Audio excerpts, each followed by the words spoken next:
This is Culture and Philistinism by the British poet laureate Matthew Arnold from his work Culture Against Man. What is the use of culture according to Matthew Arnold with respect to wealth? Arnold asserts, now the use of culture is that it helps us by means of its spiritual standard of perfection to regard wealth as but machinery to perceive and feel that it is so. And so there's a couple things in there, right? Culture is this excellent spiritual standard, right? He calls it a spiritual standard of perfection. So culture sort of in the background, reminding us about what's really good and great.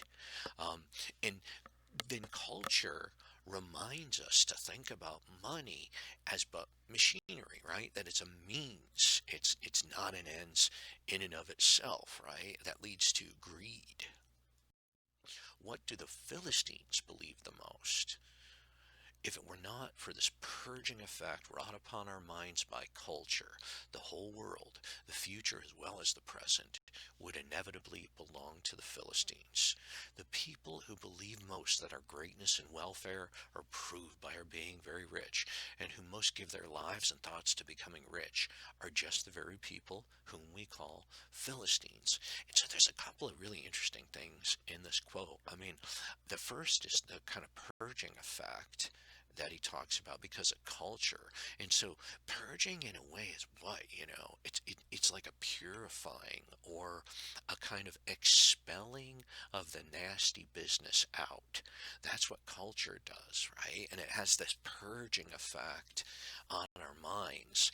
And so we, you know, we, in a way, culture is what stands between like like healthy, normal, good people and this idea of the Philistines.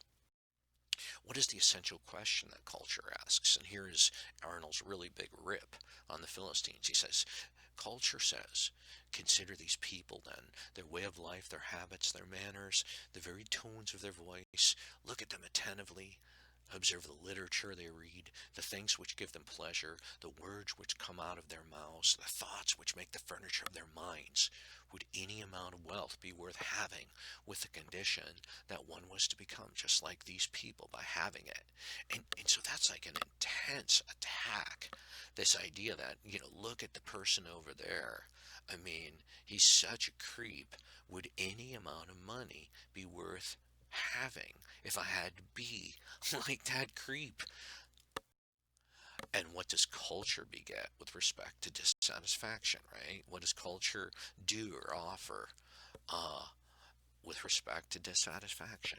And Arnold says this, he says, and thus culture begets a dissatisfaction which is of the highest possible value in stemming the common tide of men's thoughts in a wealthy and industrial community, and which saves the future, as one may hope, from being vulgarized, even if it cannot save the present.